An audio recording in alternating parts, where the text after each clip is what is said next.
All right, what's up, everybody? So, today I want to talk about a topic that I think needs to be said. There's been just a growing and growing and growing situation. I don't want to say pandemic or epidemic because that is way overkill, but the people getting stuck in the beginner phase of lifting and the people overthinking and getting paralysis by analysis has officially gotten out of hand, in my opinion. It's something that's always been a thing and it always will be a thing.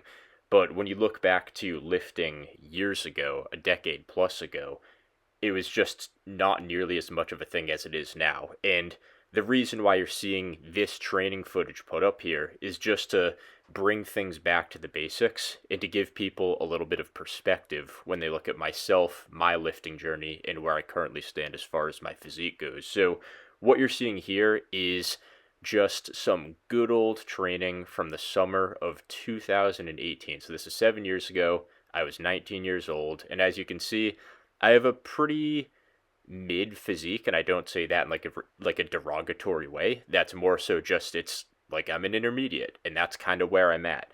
And what I want you to pay attention to here is the way that I'm training. Just watch everything. Watch my intensity, my technique, my focus, my effort, my commitment. What do you pick up on? What am I doing right? What am I doing wrong? And how does my physique look? That's ultimately what I want you to pay attention to. So what you're going to see here, there's going to be a few sets of bench, just good old 5x5 with like 250 pounds or so. And this is what I was doing at this point in time. And you might be thinking like, what's the point of showing all of this stuff? And the point is just to show you that your training does not have to be perfect to become an intermediate lifter.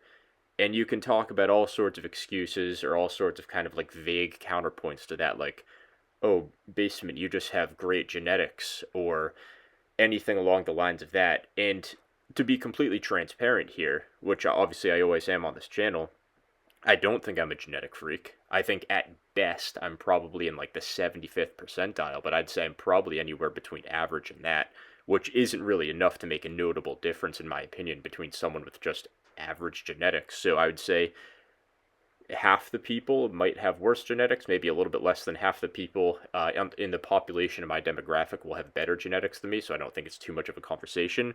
But I would also say when it comes to mindset, I'm probably in the 95th percentile. And I don't say that in like a cocky way or to brag or anything, but I'm also kind of insane when it comes to lifting. Like my focus, my consistency, all of those kind of uh, tangible variables that aren't directly related to how I lift it in its own sense. Like when you look at things like the way I think about lifting, how often I think about lifting, the gym equipment I have in my basement, what I do for a living, this YouTube channel, like clearly I'm obsessed with it. And whether that's like commitment, dedication, autism, who knows? But ultimately, what I'm trying to say here is you don't have to be perfect to get an intermediate level physique. All you need is to train hard, put in a good honest effort, and just lift. And you'll notice that this advice is entirely different from what I typically talk about on the channel, and the reason why is because this video is for slightly different people than the people that normally follow my channel. Most of my videos and most of my advice is for people that are at the level that I'm at in these clips. And that is how you actually get to become an advanced lifter. That's when you have to start taking way more of these nitty gritty variables into account, when you kind of hit that intermediate plateau where you can't just get by with like a mixed bag of training, because clearly what you're seeing here, some good honest effort sets on bench, but then you'll see my dumbbell flies and my pec deck we're getting into like junk volume territory, and my efforts going way down. They're still like moderately challenging sets, but kind of getting into some junk volume territory here. It's just not really an efficient way to train, and you couldn't get by with this to become an advanced lifter. But clearly, if you look at the physique itself, the sad part is most people that are overthinking training aren't even at this level. And the overthinking is distracting themselves from doing exactly what I'm doing in this video right here, which is just going in, not overthinking it, and putting in an honest effort, as simple as that. And I think that's just something that every beginner needs to hear, and more importantly, in my opinion, at this point, just needs to see. And Barbell Apparel is having their 4th of July sale. You can get a buy two, get one discount on any tops, any shorts, and any joggers. Check them out. Check the link in my description. You can see my entire collection, anything I wear in these videos. And I think I had a pretty unique opportunity here where I'm not going to say I'm an advanced or elite yet, obviously, but clearly I'm a bit bigger now than I am in these videos. But I just want to make it very clear that if you're not at this level that you're seeing in these clips here, you don't have to overthink your training. You don't have to worry about all the trends that you're going to see people talking about on Instagram and TikTok. It's all just people that are trying to get your attention and get clicks and views. And it's like, not to like put myself on a pedestal, but like I try and I try and practice what I preach and just like be pretty honest with the content that I create. And the since day one, you can even go back to my original video, which was literally just called Intro to the Channel. My channel has been entirely dedicated to helping intermediate level lifters that are at this level of jackedness that you're seeing in these clips surpass this plateau that I was absolutely stuck in for a very long time when I wasted my time with power building.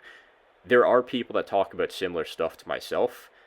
One elephant in the room when it comes to those content creators, typically that you'll see in the short form sections of social media, they try and chase views and target beginners as much as they can, and it just confuses them. There's really no point to it. So that's why I keep my videos a little bit more niche. I basically just stick to YouTube and I stick to long form content, and that way you can actually get the full picture painted for you, and you get the more nuanced advice that kind of goes along with it, so you don't just get that kind of out of context random advice about like a resistance profile or a muscle having good leverages at X point in a lift or whatever. Like, there's a time and place for that stuff, and I'm 100% an advocate of beginners learning that stuff. But when it comes to the type of content that they consume and the way that that message is relayed to them, that's when I start to have a problem with it when we're talking about the short form content stuff. Because I don't want to sound hypocritical here. I mean, one of the biggest things that I've talked about on the channel is I can't stand the dumbing down of things just for the sake of meeting the lowest common denominator. And typically those people aren't even serious enough in lifting to make any progress at all. They're just going to try it out for a few months and then quit for another few years, then try it out again when they feel like they want to try it out again. They're never going to get good progress with that kind of mindset that they have. But when it comes to beginners, they're totally welcome on my channel, but I can't overemphasize this enough. There's a difference between having that knowledge and being paralyzed by it. And if you find yourself being paralyzed by it, just go back to the basics and that will work. And at a certain point, it stops working. And that's when you should start taking the advice that I talk about on this channel. So I think I'm just sick of seeing all these people that are smaller than I am in these clips talk about all this stuff, because they're not even training that hard either, and you can kind of tell just based on the level of physique that they're at. And one other thing I wanted to touch on is in these clips, in pretty much all of them, I genuinely thought I was training as hard as I could. And I know I tell people to film their training all the time, and obviously I was filming these sets, and that's how I still have it on video, right? So the one thing I would say is I just wasn't critical enough of myself when looking at these videos. And I would say for the most part, I have pretty good technique for what I'm doing. It's nothing super specific or nothing super revolutionary or anything, but it's a good old basic technique. It's a good range of motion. It's a good general effort on most lifts. But you can kind of see that the way that these sets look, these are much easier looking in comparison to the sets that I do these days, and that makes a very big difference in my results.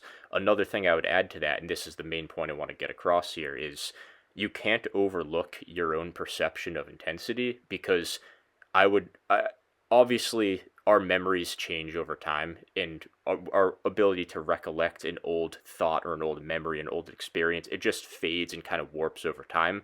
But if I think back the best that I possibly can, the way that I perceived my intensity to be is the same then as it is now, despite me clearly training much harder now than I did back then. So I wouldn't, basically what I'm trying to say is take your own perception with a grain of salt and try and look at things very objectively, and that's why I'm a very big proponent of filming your sets. So don't overlook intensity. It's very easy to hear the advice of train harder, push yourself harder, you can do more, and then say, oh, well, it feels like I'm already training hard, so I don't need to worry about that. It must be a more complex, more exciting, uh, more specific piece of advice that I need to hear because I already train very hard. So basically, don't overlook intensity. You can always train harder, and even then, training harder, it is a skill, in my opinion. It is something you have to practice and get better at over time.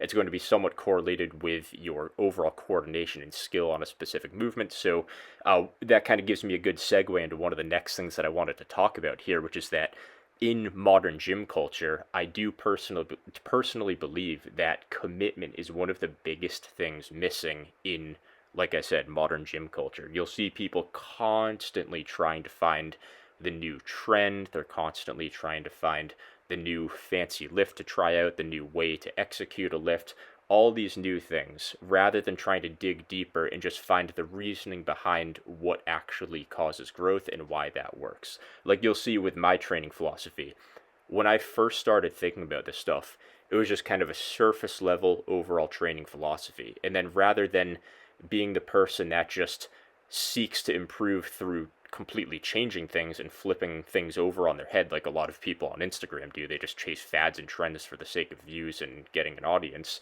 I made what I already had. I built a stable foundation under that, and I kept digging it deeper and deeper and deeper. And now I have this entire comprehensive training method and this entire training philosophy articulated out over 3 years on this channel that just gets deeper and more complex, but more simple at the same time. As I don't, what's the right word for that? Is that an oxymoron? I failed English, guys, so don't really listen to me on that kind of stuff. But I think I think you get what I'm saying here. It's this complex but well-structured training philosophy that is basically bulletproof in my opinion. And that's not to say it's perfect, that's not to say it will never improve, but it's on the right track and it continues to improve, and that's always what I'm striving for. So to get back to what I'm talking about when it comes to commitment within a training program, one of the things that will give you the best results possible is commitment and obsession and focus. And I mean this in a bunch of different ways, whether it's your program, whether it's a specific lift in your program. You need to have some level of focus, commitment, or even just identity revolving around a certain aspect of your training, and that's how you continue to get better at it. When you have these training philosophies, a lot of these Instagram and TikTok content creators where one day they're promoting sets of 50, and then a year later they're saying sets of 4 to 6 are better, it's like, okay, well, I'm fine with people changing their opinions over time if they think things through a little bit more or have new data or new evidence. Like, I'm not necessarily against that, but to me, that's somebody that completely lacks identity within their own training, and they have no foundation to build off of, and they have no route to mastery, which in my opinion, you need to have that path in order to become a very successful lifter and actually reach your potential. There's a bunch of examples with this. You can look at powerlifters. Like, why are so many powerlifters more jacked than a lot of these, like, kind of nerdy hypertrophy bros? And I'm one of them too, but I feel like I do things right more than a lot of, like, the stereotypical hypertrophy nerdy bro. But powerlifters, they have structure, they have focus, they have an identity, and they execute that, and they have people to compare themselves to, and they master what's right in front of them, and they don't overthink it. Everything comes back to the squat, bench, and deadlift. You can take that same approach and just substitute out the lift in the program, but keep that same mindset and approach overall for hypertrophy. Look at how I got the road to 18-inch arms. It was the preacher curl and the Smith JM press primarily. And you can even say the lifts that I did to complement them, you could even call those accessory lifts. And obviously that's a whole other tangent I could go on right now, but that was the bread and butter of my program. That was my identity. And along with that, what happened? I got 18-inch arms. So what I'm trying to say here is you need to have something that remains consistent. You need to have an identity and a focus within your training. Stop rotating lifts just because there's a new trend. And even to go, just to expand on that a little bit, the reason why all these short form content creators are promoting something new every month is just to create an audience and to get recurring views. So yeah, being boring and doing the same thing time over time doesn't sell and doesn't generate views. So just put yourself in the shoes of content creators when you consume their content, rather than just kind of like eating up whatever BS they're spewing at that point in time. So commitment is definitely something that lacks in modern gym culture, in my opinion. So A couple more quick things I wanted to touch on here. Nothing too crazy. These are just three random topics that I kind of had in my head in regards to lifting that I didn't that I probably wouldn't put in their own video. So I do want to start doing this kind of stuff more. But the next one I would say is when it comes to fatigue. Worrying about fatigue is overrated, but if you want to reduce the feeling of exhaustion, here is a solution to that. So when we talk about fatigue, advanced lifters and super jacked people are talking about like local fatigue within their muscle, and if they're not fully recovered and they're creating too much fatigue and they have too much excess volume in their program, they're unable to progress in their training due to that fatigue lingering around. When like the intermediate or beginners hear that, they don't understand it because they've never experienced that kind of fatigue before, because you can't really experience that specific type of fatigue when you're that early on in your training. I promise you that. And if you do get that kind of fatigue, it's a good thing because it means you're jacked. What those people interpret fatigue at is exhaustion. And when you look at these workouts that I was doing earlier in this video, when I was 19 and just doing my good old like bench and my flies and all that kind of stuff, I wouldn't get fatigued. Like I could go in and I would always progress regardless of how much volume I did. I mean, how many sets did I do for my pecs in that session? It was what, like 12 total sets, and then I came back and probably benched like 2 or 3 days later and like progressed. Like I couldn't get away with that now, but back then fatigue was not an issue whatsoever. But what was something that I did feel was exhaustion. My training sessions felt hard, and I genuinely did feel exhausted and pretty beat up after my workouts. So I just want to reiterate that that feeling of exhaustion is totally normal, but it doesn't necessarily mean that you're getting fatigue in excess levels in a local sense that will hold you back in your training, because that's really not something you have to worry about until you're super advanced. And even then, I would say it's a good problem to have because it just means you're insanely jacked. So to expand on the point that I'm trying to get at here, fatigue usually isn't something you have to worry about, but one thing that I do believe is a little bit overlooked is just that overall tiredness and exhaustion feeling that you will start to feel when you're in that intermediate stage. It's not really something you have to worry about as a beginner. Like I remember going in and no matter how hard I pushed, it's like after your session you'll be tired for 5 minutes, then you're kind of back to normal. Once you're a little bit stronger, kind of at that like late beginner, early intermediate stage, not advanced or big enough to worry about like genuine local fatigue, but you're starting to get kind of that systemic like exhaustion, tiredness, lethargic feeling. One of the best ways in my personal experience to reduce that is just to be stricter with your overall technique and to use more controlled but still extremely forceful concentrics. I've found that one of the biggest culprits of excess exhaustion and lethargy within a training session is just being too explosive on the concentrics and getting way too many different muscles involved. So obviously there are potential benefits to just being a little bit stricter with your technique in certain cases anyways, as long as it just kind of matches what you want to get out of the lift, and as long as it matches the resistance profile, which I've talked about that a billion times. I don't have time to talk about it here, but generally speaking, if you go a little bit stricter with your concentrics, think about a super highly forceful concentric, but it's still remaining under control. That's one of the best ways to reduce that post-session exhaustion feeling in my personal experience. It's borderline night and day. And I just kind of want to put that tip out there, just like from lifter to lifter. I think it can help anybody that's like late beginner to mid intermediate stage. And next thing I want to touch on was why most people mess up intensity techniques and why ultimately they're not quite as beneficial as you may think. So when it comes to intensity techniques, there are a few things that fall under the umbrella of this. The first one is going to be something like a drop set. The second one could be partials. The third one could be cheat reps. The fourth one is rest pause, which is probably the most common one that people do aside from maybe partials and maybe cheat reps in some cases. When it comes to intensity techniques, a lot of people kind of just cut to the chase too quickly on these because they're chasing intensity, they're chasing training hard, but they don't realize that they're not actually training as hard as they should be in the first place, and that's where things start to get a little bit blurry and quite watered down, and it ultimately just kind of does kill your gains in some cases. And I'm not even saying that in an exaggerating way. It genuinely does kind of hold you back. So an intensity technique only needs to be done if you've already genuinely reached either zero RIR or failure.